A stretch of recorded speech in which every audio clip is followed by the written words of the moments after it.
En este momento asume ya la presidencia de esta sesión el asambleísta Patricio Donoso, el segundo vicepresidente de la Asamblea Nacional. En este momento el asambleísta Patricio Donoso ha dado la palabra a la asambleísta Jimena Peña. El día de hoy nos ha convocado un tema de trascendental importancia para la vida institucional del país y para la consolidación del Estado de Derechos y Justicia Social. Hoy debatiremos no una reforma más al Código Orgánico de la Función Judicial, sino los cambios que nos reclama el sistema de justicia. Tocqueville decía: la idea de los derechos no es otra cosa que la idea de la virtud introducida en el mundo político. No hay grandes hombres sin virtud. Sin respeto a los derechos no hay gran pueblo. Casi se puede decir que no hay sociedad. En similar línea, Carneluti pensaba en el juez como figura central del derecho. Decía: un ordenamiento jurídico se puede concebir sin leyes, pero no sin jueces. Así, podemos resumir el pensamiento de estos grandes filósofos de la historia señalando que no hay sociedad sin derechos y que no hay derechos sin jueces, sin un sistema de justicia probo y virtuoso. La función judicial, como las demás funciones del Estado, ha puesto a prueba la paciencia ciudadana y no goza de las mejores percepciones. Esta desconfianza tiene sus semillas en errores y prácticas que se han escudado en el diseño normativo. A partir de la Constitución de 2008, se sentaron importantes bases para construir la nueva justicia. Pero como en otros ámbitos, nada es perfectible y todo se puede mejorar. Es tiempo de subsanar aquellas falencias. Es nuestra responsabilidad, colegas legisladores. Hoy tenemos la oportunidad de hacer reformas significativas al sistema de justicia, dar del ejercicio de derechos en democracia. Esta es una reforma que, al igual que la reforma del Código de la Democracia o del Código Orgánico Integral Penal, tiene la finalidad de hacer cambios sustantivos con sentido de pertenencia e integralidad. Estamos enfocados en el funcionamiento, con la finalidad de que estos cambios sean contundentes para el sistema de justicia. Queridos colegas, de acuerdo a la presentación que ustedes tienen en pantalla, este proyecto de ley reformatoria incorpora 6 proyectos de ley que se han recibido por la Comisión de Justicia desde agosto de 2018 hasta enero de 2020. Es decir, posterior al informe de segundo debate que se encuentra esperando para que este pleno lo trate en una segunda instancia. Es decir, hemos incorporado todos estos 6 proyectos en el nuevo proyecto de ley reformatoria que estaría modificando 43 artículos de la norma vigente. Hemos tenido cuidado, colegas legisladores, de que este proyecto de reforma no incluya temas que ya están siendo debatidos en el informe de segundo debate que se podrá en conocimiento en las siguientes semanas. Colegas legisladores, como ustedes pueden ver en la lámina, este proceso de construcción de primer debate ha sido el resultado de una construcción colectiva. Tal es así que la Comisión de Justicia, en 18 comparecencias, ha recibido a expertos, a académicos, a instituciones públicas. También ha recibido observaciones en más de 20 documentos que han sido procesados por parte de la Comisión. También este proceso ha significado 30 reuniones técnicas interinstitucionales con todos los actores involucrados. Asimismo, también la Comisión de Justicia en 12 sesiones ha logrado consolidar este informe de primer debate. Y aprovecho esta instancia también para agradecer a todos los colegas de la Comisión de Justicia, a sus equipos de trabajo, al equipo técnico de la Comisión también por haberse dedicado de una manera profunda y seria en este documento que hoy ponemos a su consideración. Colegas legisladores, hemos organizado esta presentación con todos los temas de la reforma en 2 grandes ejes. En primer lugar, el de lucha contra la corrupción y el segundo, el de fortalecimiento de la función judicial. En el tema de lucha contra la corrupción, con este proyecto entregamos una herramienta a la justicia para que actúe con rapidez y agilidad, con jueces especializados para sancionar a los corruptos. En la función judicial también los usuarios podrán presentar denuncias que deberán tener resultados más eficientes. Los trámites también serán más rápidos. Casa adentro, los servidores judiciales podrán denunciar los actos de corrupción de la función judicial y recibir protección. En el segundo eje de fortalecimiento de la función judicial tenemos varias aristas importantes. Entre ellas, por ejemplo, el devolverle la independencia a jueces, quienes serán objeto de evaluación, pero el Consejo de la Judicatura no evaluará sus sentencias, puesto que es un órgano administrativo. Además, se fortalecen las competencias y atribuciones de la Defensoría Pública para garantizar el acceso a la justicia a los ciudadanos. También se mejora el tema de ingreso a la función judicial. Se legisla a favor de las evaluaciones. También se reestructura la escuela de la función judicial. A través de esta reforma, colegas legisladores, tendremos servidores más capacitados y especializados para una mejor justicia. Avanzando con la presentación, colegas, vamos a ir detallando algunos de los aspectos más relevantes de estos dos ejes que hemos enunciado en la lámina anterior. En el primero, de lucha contra la corrupción. La comisión decidió acoger la propuesta del Ejecutivo en torno a la creación de juzgados y tribunales anticorrupción. Sin embargo, por un ejercicio de transparencia, debo informarles, señores legisladores, que este tema, en efecto, generó varias preocupaciones, precisamente por considerar esta propuesta como una propuesta de forma cosmética y no necesariamente con el grado de especialización que un eje tan importante requiere. Sin embargo, luego de debates y de recibir a varias instancias de la función judicial, luego de analizar normativa internacional, como por ejemplo el artículo 36 de la Convención de Naciones Unidas contra la Corrupción, el objetivo 16 de la Agenda 2030 para el Desarrollo Sostenible, la Comisión de Justicia decide incorporar este eje dentro de la reforma, pero además profundizarlo.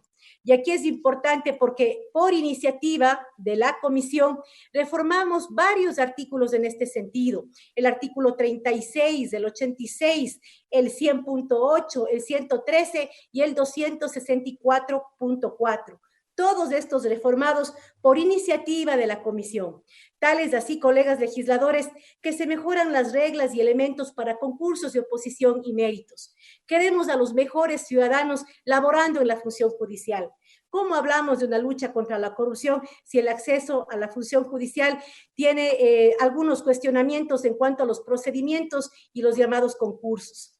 También la comisión se ha preocupado de fortalecer la formación, capacitación continua y especialización en temas anticorrupción por parte de jueces, servidores y operadores de justicia.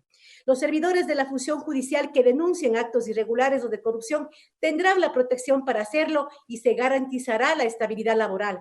Se modifica la acción de queja o denuncia simplificando sus requisitos. Nuestros ciudadanos que nos siguen en el día de hoy, por ejemplo, podrán colocar sus quejas de manera más sencilla y deberán tener una respuesta más ágil. También se fortalece la atribución de coordinación interinstitucional del Consejo de la Judicatura para la lucha contra los actos de corrupción. Colegas legisladores, de acuerdo a opiniones incluso internacionales, como por ejemplo los que recibimos la semana pasada en la Comisión de Justicia, que eran expertos de la Unión Europea, la lucha contra la corrupción no es tema solamente de presentar un proyecto de ley o de crear juzgados anticorrupción. No solamente es un tema de capacitación a los funcionarios, de formación a los funcionarios. No solo es un tema de mejorar el ingreso a la función judicial. Ni siquiera es solo un tema de recursos, siendo muy necesarios, por supuesto, para una eficaz lucha contra la corrupción. Este es un tema que debe verse de manera transversal. Esta reforma no va a ser la solución a la corrupción en el Ecuador, pero me parece que marca un hito importante, un camino importante dentro de la función judicial. Por eso, colegas legisladores, bienvenidos sus aportes en esta arista de la reforma, precisamente para poder fortalecer este eje de este proyecto de ley. En el segundo eje de fortalecimiento de la función judicial, hacemos reformas para que el Consejo de la Judicatura pueda adoptar medidas para proteger a los servidores que denuncien actos de corrupción en la función e investigar con celeridad las denuncias presentadas. Al ser un órgano administrativo, el Consejo de la Judicatura no evaluará el contenido de las sentencias de los jueces. Esta, queridos colegas, es una reforma sustancial, no solamente para los jueces, sino sobre todo da una respuesta a las preocupaciones de los organismos internacionales y de la sociedad civil respecto a la independencia de la función judicial frente a los gobiernos de turno. Además, el Consejo de la Judicatura evaluará la gestión de los notarios cada 3 años, pudiendo cesarles en el cargo en caso de no superar esta evaluación. También, colegas legisladores, en este eje de la reforma de fortalecimiento de la función judicial, también se fortalece a la Defensoría Pública, se amplían las atribuciones y funciones de esta instancia para garantizar a las personas el derecho de acceso a la justicia. Se establece normativa para que el personal que labore en esta entidad tenga garantizados sus derechos, estabilidad laboral y carrera. Se dota de institucionalidad al organismo de especialización, formación continua y capacitación para que nuestros defensores públicos estén mejor preparados. Otra arista importante, colegas legisladores, de esta reforma es el que tiene que ver con los notarios. Se modifican en los artículos 300, 301.2 y el artículo 5 de la ley notarial. Finalmente, luego de 12 años, colegas legisladores, la Asamblea Nacional cumple con el mandato constitucional de fijar estándares de rendimiento para los notarios. Ya es hora, colegas legisladores, de que los notarios cumplan con los estándares fijados en la ley, garantizando el servicio a los usuarios. También se establece la evaluación de los notarios cada 3 años, lo cual permitirá la mejora continua del servicio. Por primera vez, colegas legisladores, los notarios serán evaluados. Se incluye también la infracción por la no prestación del servicio cuando conforme a la ley se lo deba hacer. También en este proyecto de reforma se establece la posibilidad de que los servicios notariales sean presentados de forma telemática. La naturaleza de los servicios notariales es delicada, colegas legisladores. Sin embargo, la realidad de la pandemia ha evidenciado la necesidad de desarrollar mecanismos telemáticos, al menos en ciertos trámites. Esta propuesta de reforma es sumamente técnica, colegas legisladores. Por eso le hemos dado la competencia al Consejo de la Judicatura para que sea este organismo el que regule la prestación telemática de ciertos servicios.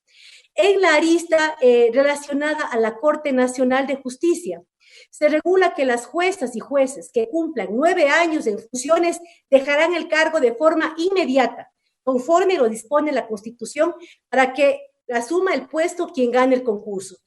Si un juez deja la Corte por renuncia, fallecimiento o alguna de las causales de cesación previstas en la ley, le reemplazará hasta terminar el periodo el conjuez mejor evaluado por el Consejo de la Judicatura. No se podrá sacar a los jueces por alguna otra causa a la que esté fuera de las que están previstas en la ley. Las juezas, jueces, conjuezas y conjueces serán evaluados cada 3 años, con el único objetivo de alcanzar la mejora continua en la función judicial. Colegas legisladores, esta parte de la reforma no es menor. Con ella evitamos que se integre la Corte Nacional de Justicia con discrecionalidad y establecemos que los conjueces mejor evaluados puedan llenar la vacante, dotándole de certeza y confianza al máximo órgano de la Administración de Justicia ordinaria del país. La Corte Nacional de Justicia es la instancia de mayor sensibilidad institucional de la Administración de Justicia. Por tanto, colegas legisladores, tenemos que protegerla. En este mismo eje de fortalecimiento de la función judicial, en relación al ingreso a la función judicial, colegas legisladores, la reforma establece que se calificará a las personas postulantes sobre un total de 100 puntos, distribuidos 60 puntos en la fase de méritos y 40 en la fase de oposición. Es decir, colegas legisladores, se establecen reglas claras sobre la puntuación de los concursos. Por esto, colegas legisladores, reducimos la discrecionalidad en los concursos, priorizando las capacidades, formación y experticia de los postulantes por sobre otras prácticas. Se fija además los elementos y parámetros que deberán ser considerados en la fase de méritos, como por ejemplo la capacitación y experiencia previa. Se aclara que en la fase de méritos se aplicarán medidas de acción afirmativa de conformidad con la ley y con el reglamento. Señores legisladores, algunos de ustedes podrán decir que este tema a lo mejor podría ser un tema reglamentario. Pero, colegas legisladores, llamo a la reflexión. De acuerdo a las vergonzosas realidades que han evidenciado los concursos en el país, la Comisión de Justicia le ha hecho una apuesta con esta reforma a la transparencia, a la confianza, a la generación de certezas a través de establecer mínimos parámetros en estos concursos. Sobre la evaluación en la función judicial, colegas legisladores, una vez que a través de la reforma reducimos la discrecionalidad en los concursos, garantizando que los mejores ingresen a la función judicial, la evaluación también es una arista importante. Finalmente, la evaluación deja de ser una herramienta de presión, de persecución y de intromisión en la justicia. Se establecen que las evaluaciones dentro del sistema de la función judicial deban llevarse a cabo con indicadores objetivos y con normativa que garanticen los derechos de los servidores. Las evaluaciones a los servidores judiciales se realizarán cada 3 años con control social. Estas evaluaciones deben ser objetivas, debiendo el Consejo de la Judicatura de forma previa y a través de reglamento establecer los criterios cualitativos y cuantitativos para la evaluación. Además, se aclara con la reforma que se evaluará periódicamente al servicio y a la productividad de los órganos de la función judicial. Ahora, colegas legisladores, vamos con otra arista importante de este eje de fortalecimiento de la función judicial, que tiene que ver con la escuela de la función judicial. Esta reforma, colegas legisladores, reestructura la escuela de la función judicial con el objeto de fortalecer la formación y capacidades en toda la función. Finalmente, como pueden ver en la lámina, el Consejo Directivo, de acuerdo a la norma vigente, debió haberse integrado a través de un concurso. Este Consejo Directivo jamás se conformó. Y ahora, con la reforma, este Consejo Directivo estará integrado por delegados del Consejo de la Judicatura, de la Fiscalía, de la Defensoría Pública, la Corte Nacional de Justicia y la Academia. Además de este nuevo consejo, al tener delegados de todas estas instancias, hará que la cooperación entre las mismas para temas de capacitación pueda ser más fluida. Y además se modifican las funciones del Consejo Directivo precisamente para darles capacidades de evaluar la ejecución y cumplimiento de mallas curriculares, sus contenidos, planes, programas y proyectos de la escuela. Además, podrán conocer y emitir observaciones sobre estas mallas y planes de capacitación continua de la Defensoría Pública y de la Fiscalía General del Estado. Para esto, colegas legisladores, también dentro de la reforma se crean organismos de especialización, formación continua y capacitación de la Defensoría Pública y de la Fiscalía General del Estado, los que capacitarán y especializarán a sus servidores en temáticas específicas que atiende cada una de estas entidades. Ojo, esto se hace sin debilitar a la escuela de la función judicial. También se brindarán capacitaciones permanentes para la atención adecuada y especializada a las personas de los grupos de atención prioritaria. Buscamos una justicia que tenga herramientas para atender de forma sensible, oportuna y eficaz a las personas de los grupos de atención prioritaria. No hay lucha contra la corrupción posible si no fortalecemos las capacidades de nuestra función judicial. Colegas legisladores, también dentro de este informe de primer debate tenemos otros temas que, si bien no están dentro de estos dos ejes principales, no son menos importantes, como por ejemplo la reforma al periodo de lactancia para madres servidoras de la función judicial. Gracias a la propuesta de la asambleísta Karina Arteaga, se homologa y concatena la norma relativa al periodo de lactancia de las servidoras de la función judicial con lo previsto en la Ley Orgánica de Servicio Público, ampliando los días que las madres tendrán el periodo de lactancia. También se introducen beneficios para adultos mayores, personas con discapacidad y niñas, niños y adolescentes en los trámites de exhortos en el exterior. Esto ha sido también una propuesta del asambleísta Suquilanda, y si bien ya se está implementando, con la propuesta lo incluimos también ya en el Código Orgánico de la Función Judicial. También, colegas legisladores, estamos planteando algunas modificaciones en el régimen disciplinario. Básicamente, lo que estamos haciendo es que algunas infracciones graves que constan en el artículo 108 las estamos eliminando para poderlas incluir ya en el segundo debate en el artículo 109, que está siendo objeto de reforma en el otro proyecto de ley que fue aprobado ya para segundo debate en julio de 2018. Algunas de las conductas que pasan de graves a gravísimas, por ejemplo, son el acudir en estado de ebriedad o bajo el efecto de sustancias estupefacientes al lugar de trabajo, o, por ejemplo, dejar caducar la prisión preventiva.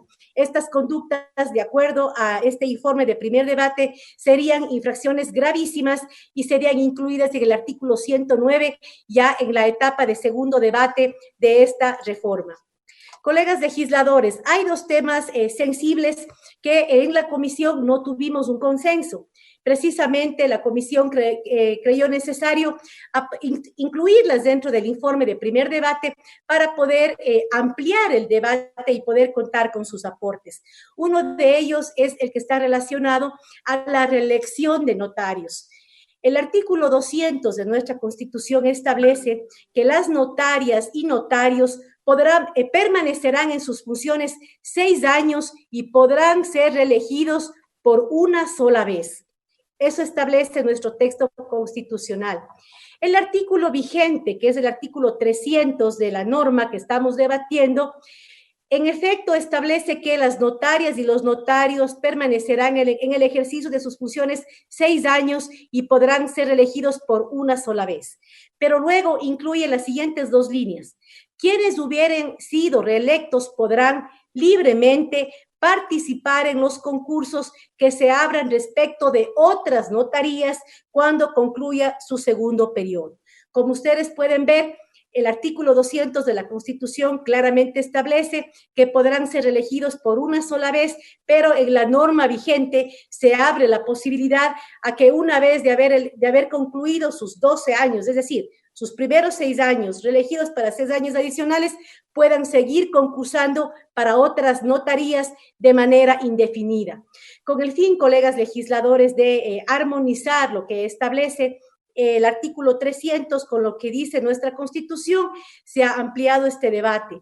Y en la comisión se han debatido 3 escenarios. Les voy a detallar cada uno de ellos. En la primera opción, que es la que consta en el informe de primer debate, lo que ha hecho la comisión es, en efecto, permitir que un notario que tenga 6 años pueda tener un segundo periodo, es decir, una reelección, luego de haber superado las 2 evaluaciones que establece la ley.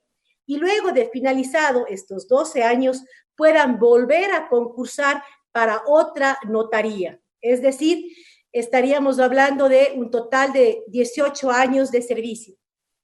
Las otras opciones que también se debatieron en la comisión, por ejemplo, es la opción B, como pueden ver ustedes en la presentación, da la posibilidad a que un notario luego de 6 años pueda reelegirse, en efecto, por una sola y única vez, como establece la Constitución, pero a través de un concurso de méritos y oposición.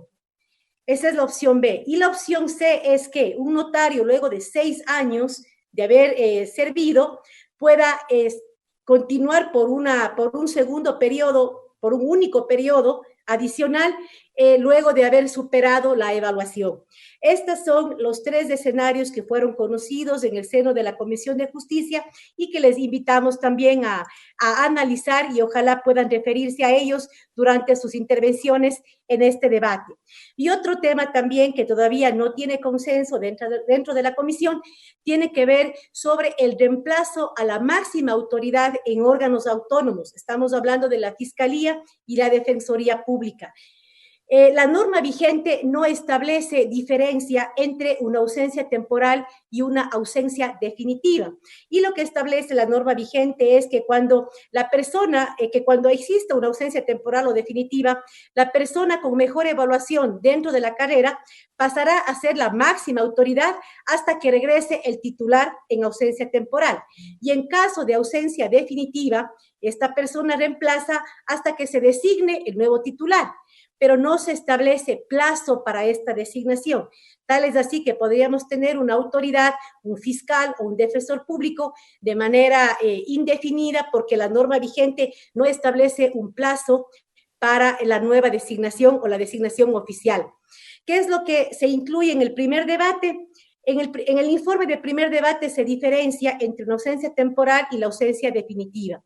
En caso de ausencia temporal, el proyecto de ley establece que su reemplazo será nominado por la máxima autoridad, es decir, por el Consejo de la Judicatura.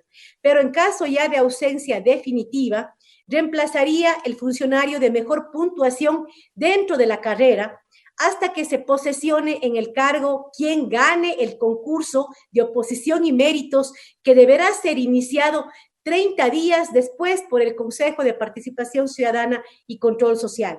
Es decir, en el texto de este informe de primer debate se da mayor claridad, se establece que tiene que ser un concurso de méritos y oposición que debe ser organizado 30 días luego de que la autoridad pues haya dejado su cargo de manera definitiva. Estos son los temas que todavía no tienen consenso dentro de la comisión y que pues creemos necesario ustedes los conozcan para poder tener sus aportes. Nada más quisiera recordarles, colegas legisladores, que no es la idea de la comisión o la intención de la comisión es que luego de que terminemos este primer debate, esto pueda retornar a la comisión para que podamos trabajar en un informe de segundo debate, con la finalidad de que pueda este nuevo informe de segundo debate unirse con el informe de segundo debate que fue aprobado por la comisión en julio de 2018. Hemos tenido la precaución, como mencioné, de que los textos que están incorporados en el informe ya que fue aprobado en julio de 2018 no sean los mismos de este proyecto de ley reformatoria que debatiremos en la tarde de hoy. Colegas legisladores, urgen cambios profundos que generen confianza ciudadana en las instituciones y que garanticen el derecho a una justicia transparente y oportuna. El tiempo nos apremia. Conmino a este pleno a asumir un desafío más para enriquecer con sus aportes este proyecto de ley en la perspectiva de legarle al país la justicia nueva. Recordemos, colegas legisladores, que sin justicia no hay Estado. Muchísimas gracias, compañero presidente. Colegas legisladores. Concluye ahí la intervención de la asambleísta ponente de este proyecto, además que es la presidenta de la Comisión de Justicia, en torno a este informe para primer debate. Escuchemos qué señala el presidente de la sesión. Hemos recibido en Comisión General a 3 actores de la vida jurídica del país. Vamos a